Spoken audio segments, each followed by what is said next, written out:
I'm going to show you some insider filmmaking techniques used to make a spy film with almost no action compelling. The director Steven Soderbergh's secret? Emotional warfare. George has got his teeth in it now.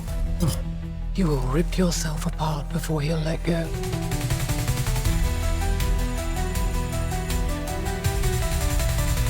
Hey, I'm Lauren, your insider to filmmaking techniques. Beneath the cold precision of Black Bag is a marriage story.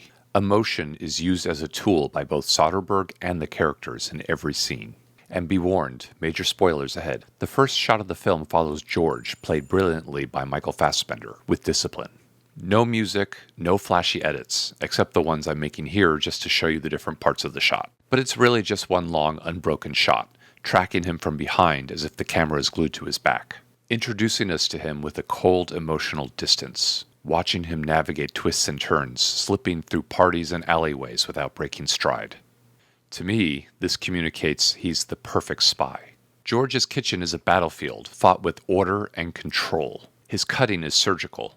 His movements are efficient. There's no energy wasted, no distraction. It's not about flash or flare, it's about chemistry. How different ingredients, different people react under controlled heat. George's way of finding the mole and extracting their confession is to exploit the infidelities of others and draw out their emotions, loosening them up. It's such an important part of the film that they built emotional manipulation into the design of all the sets in almost every shot and the logo. Look at all these thin, straight white lines everywhere. What do they represent? I think it's the tiny slivers of truth that George and his colleagues reveal, surrounded by the darkness of secrets. It's very black and white. It comes off clinical and emotionless.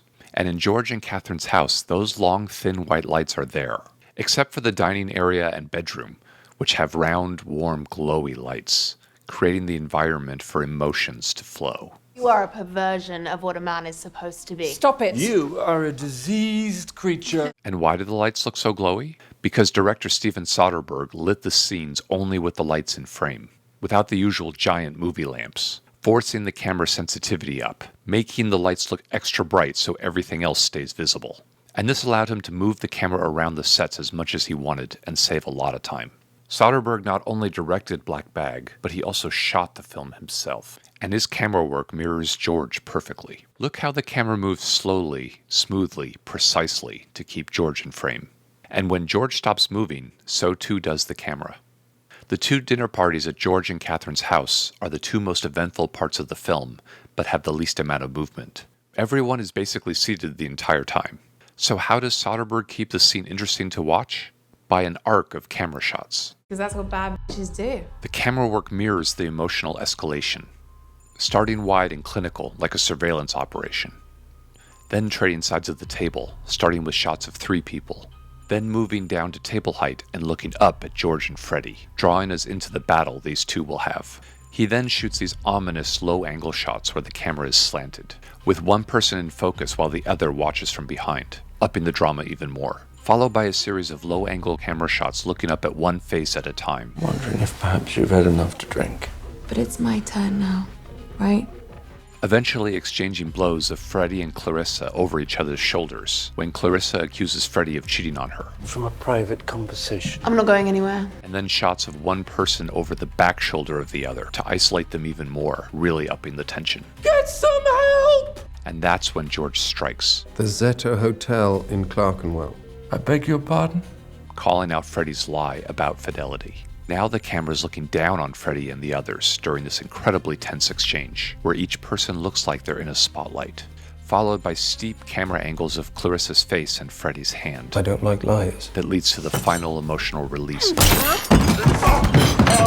Right, don't move it. So you can see how George uses secrets of the other spies' personal lives to rile up their emotions, and catch them in a lie, with the goal of getting one of them to confess. The colleagues surrounding George and Catherine all have messy personal lives, and George spends most of the film using their flaws as weapons to uncover the truth. But George and Catherine's marriage is tight and faithful. It's no mistake that Catherine's first line in the film, I can feel when you're watching me.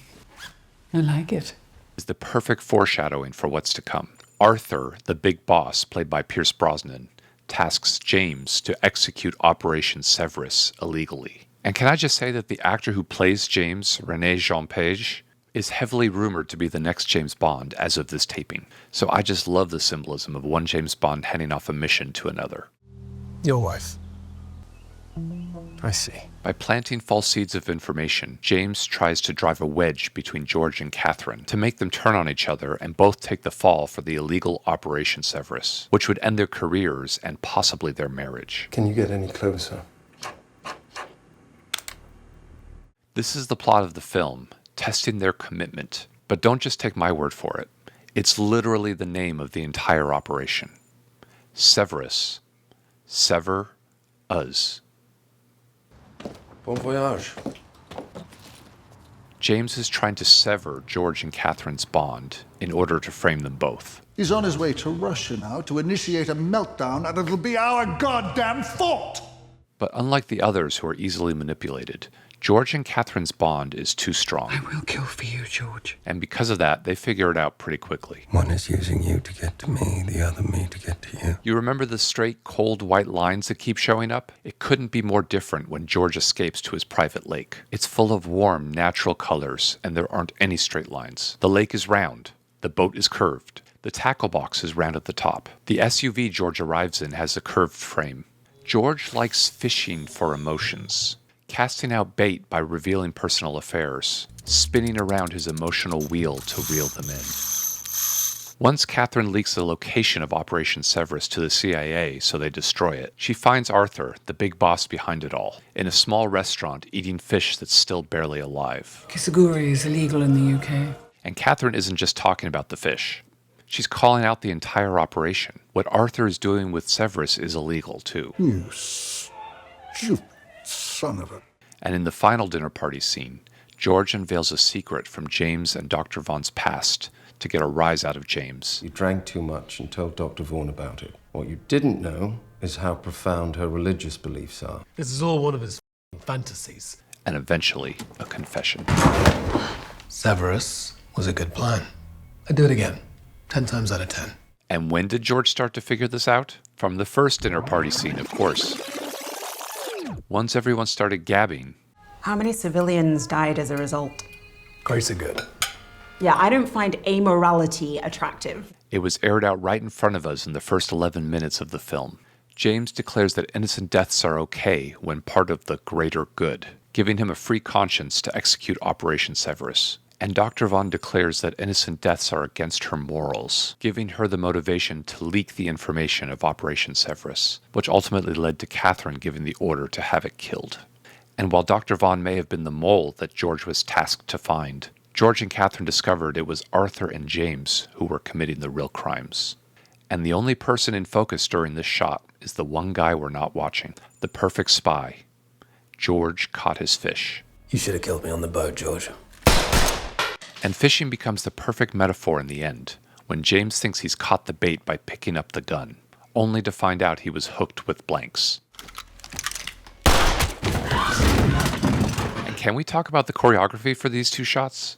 Cate Blanchett nails that hair flip. That was clearly well rehearsed. The camera sits right at her eye level while also staring down the barrel of the gun, giving her a heroic presence. And she really does look powerful here. Though if you look closely, the gun seems to be pointed at James' chest as opposed to his head. Still, you can see how the shot was meticulously composed, and she looks stunning. And in the very first frame of the next shot, you can see how the bullet hole was already sculpted into the actor's head. So all he had to do was recoil his head backwards and fall onto a mat on the ground. And also, did you hear all that? The sound designer goes a little bit wild here. Just listen to this epic tumble. I love it. It sounds like he kept falling on himself multiple times. And in the very end, Arthur ends up like that fish he enjoys eating so much. Maybe it's time to consider stepping away, Arthur. Forced down the elevator to an early retirement. Also, how badass do you have to be to take out two James Bonds at once? George and Catherine don't just fight to uncover the truth of Operation Severus. They fight to protect the one thing that matters, each other. Some things really are best swept under the rug. And sometimes in spy agencies and in marriage, the hardest kind of victory is simply hanging on. If you enjoyed this breakdown, please like the video below, make sure you're subscribed to my channel, and as always, leave a comment about Black Bag. Thanks for watching.